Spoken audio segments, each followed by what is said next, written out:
হাসিনার ফাঁসি হয়ে যাক। গাড়ি ঘুরি জ্বালাই দিতে তাহলে মানুষ কেমনে পারবো? এমন কোনো কাজ তারা করিনি, সে এরকম কিছু নেই। আমি লিখতে মানুষকে বাসে জানে শুনে তারপরে মনে করে ক্ষতি করতেছে। ভাই ব্যাগ নিয়ে যে পুলিশের চেক করছে, বিষয়টা কিভাবে দেখছেন? আসলে নাশকতা যারা করছে ম্যাক্সিমাম দেখলাম বাইকে করে গিয়ে ককটেল বিভিন্ন জায়গায় ফুটাচ্ছে। শাটডাউন কর্মসূচিতে কি বলতে চান? একদিক দিয়ে ভালো, কারণ আমাদের জনমানুষের নিরাপত্তাটা হচ্ছে নিশ্চিত করা হচ্ছে। তবে আরেক দিক দিয়ে কারণ যারা আছে যেমন হুট করে জরুরি কাজ থাকে তাদের হয়তো টাইম ওয়েস্ট হচ্ছে, বাট এটা মানিয়ে না যায়। কিন্তু প্রতিদিন এটা হতে গেলে আবার সমস্যা হয়ে যাচ্ছে। কিন্তু মানে একদিন হলে ওটা ঠিক আছে, আর রাস্তার মানে যে অবস্থা এরকম থাকলে ভালো লাগে। কি অবস্থা দেখছেন? শাটডাউনের কোনো প্রভাব আছে না? কোনো কিছু ঝামেলা, সব পরিষ্কার আছে, একবারে কোনো ঝামেলা নাই। আওয়ামী লীগ আসলে দেশটাকে আবার অস্থিরতার দিকে ঠেলবে? হ্যাঁ, আওয়ামী লীগ আবার গরম করতেছে, আবার রাত্রে বোম মারে, এই করে আকাম কুকাম করে। হ্যাঁ, রায় আজকে হবে ইনশাল্লাহ। হাসিনার ফাঁসি হয়ে যাক। আকাম করছে না, দীর্ঘ 70 বছর কোনো আকাম করছে না, অনেক হাজার হাজার মানুষ মারলো না। আমাদের তো সমস্যা আছে, হচ্ছেই। তা আসলে আমি যেটা মনে করি এটা মূলত গুজব ছড়ানো, মানে এখন গুজবের উপর চলতেছে। মিডিয়াতে যেভাবে গুজব ছড়াচ্ছে, মানুষ গুজবে বিশ্বাস করে এবং গুজবের একটা আতঙ্কিত হয়, যার কারণে এটা হচ্ছে। এটা আজকে এত বড় একটা কারণ। আজকে তো শুধু তারিখ ঘোষণা করবে, তার জন্য তো এরকম কিছু হওয়ার কি না, কথা না। কিন্তু মূলত হলো এইখানে আতঙ্ক সৃষ্টি করছে। আর আওয়ামী লীগ তো এরকমই দল, এটা আতঙ্কই করে। এই 17 বছর এইভাবেই করে গেছে। এটা মানুষের ভিতরে খুন গুম কি বলবো, মানে এমন কোনো কাজ তারা করিনি, সে এরকম কিছু নেই। তাই এখন ওই মানুষ হচ্ছে চিনে গেছে, ভয় পাই। গুজব তো কিছু আছে, গুজব প্লাস মিডিয়া। এখন মিডিয়া খুললে আপনার বিভিন্ন রকমের গুজব আছে, গুজব আছে, এই হয়েছে অমুক দিন এই হবে তাই হবে। এই গুজবের কারণে মানুষ আতঙ্কিত। আর মনে করেন কিছু বিচ্ছিন্ন ঘটনা ঘটতেছে, এটা ককটেল মারতেছে, ওই যে বাস কয়েকটা আগুন ধরাইছে, এই বিচ্ছিন্ন ঘটনার কারণে মানুষ আরও ভয় পাচ্ছে, সাধারণ মানুষ। এটাই তো মূল কারণ। উন্নয়ন পরে মানুষ এখন চায় যে সন্ত্রাস মুক্ত, চাঁদাবাজি মুক্ত। এটা হলো সব শ্রেণীর মানুষই চাই। এটা হলো বড়, সবাই চাই শান্তি চাই। আমরা মানবো কি জন্য? প্রশ্নই আসে না। সন্ত্রাসীদের প্রশ্রয় দিয়া, গুণ ঘুমিয়ে যারা করছে, ছাত্র মারলো, বাচ্চা মারলো, তাদের তো প্রশ্রয় দিয়া কিভাবে? আমার বিবেকে তো কখনোই সায় দেবে না। অবশ্যই মানি না। আওয়ামী লীগের শাটডাউন কিসের? আওয়ামী লীগের শাটডাউন কখনোই মানি না।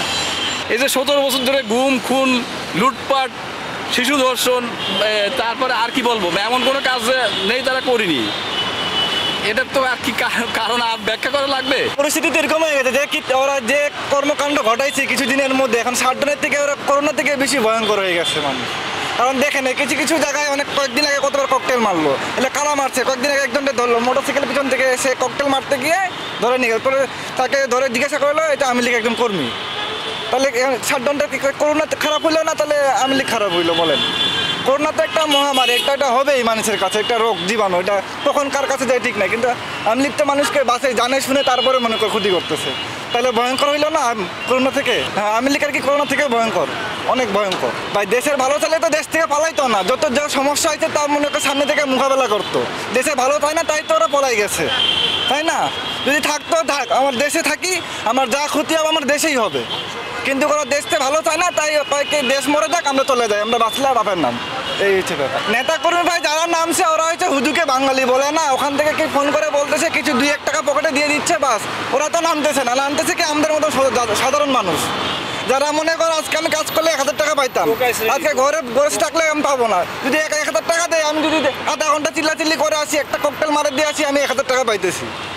কিন্তু নেতারা তো ঠিকই বসে বসে ডলার মনে করে পকেটে নিয়ে নিচ্ছে। ধরা খাইলে যে আমরা ধরা খাইছি সাধারণ জনগণ, পরে নাম হচ্ছে কি আওয়ামী লীগের টাকা দিচ্ছে তাই আসছে, পরে পরবর্তীতে আওয়ামী লীগের নাম হইতেছে। কিন্তু প্রথম অবস্থাতে আমি নিজেই মনে করে আক্রান্ত। কি কমু কন? এই যে মনে করেন 1 ঘন্টা ধরে বয়ে রয়েছি, কোনো কামাই নাই, ভাড়াই লাগে না। অফিসের লোক তো চলে গেছে সকালবেলা, দেরে ফিরলে লোক মনে করেন মার্কেটে যা, এগুলো তো আতঙ্কের ভিতরে আছে, বাইরেই নাই। এই যে 1 ঘন্টা ধরে ঘুরতেছে, কোনো ভাড়াই নাই। আবার বলে গাড়ি ঘুরি জ্বালাই দিতে, তাহলে মানুষ কেমনে পারিব কন?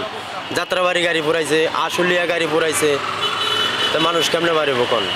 আর আমরা গরিব মানুষ যা একটা বিচলিতের ভিতরে আছি, সরকার চেঞ্জ হওয়ার পরে মনে করেন জিনিসপাতির দাম তো আর কমে নাই, ওই আগের দামই আছে। এই যে শীত সিজন, তারপর ওই আগের দামই। হ্যাঁ, অশ্লীল করতে চাইতেছে। এই যে মনে করেন লকডাউন ডাকছে, তখন মানুষ আতঙ্কের ভিতরে আছে না, তখন মানুষজন বাইরে হলে তো আমরা ভাড়া টাড়া পাইতাম। এরপরে মনে করেন এই যে অটো রিক্সা তো মনে করেন অবৈধ, এটা মেন রোডে দেয়া মনে করেন কিস্তিতে নামায় টামায় দেওয়া করে মনে করেন ঢাকা সিটি ভরিয়ে লাইছে একবারে। এই অটোর লাগে তো মনে করেন আমরা ভাড়া পাই না।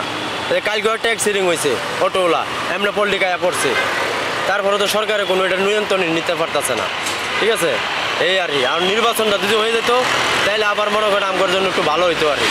লকডাউনের প্রভাবটা আমগর কাছে পড়তেছে, আমরা দিন মজুরের কাছে পড়তেছে, যেহেতু কামাই নাই।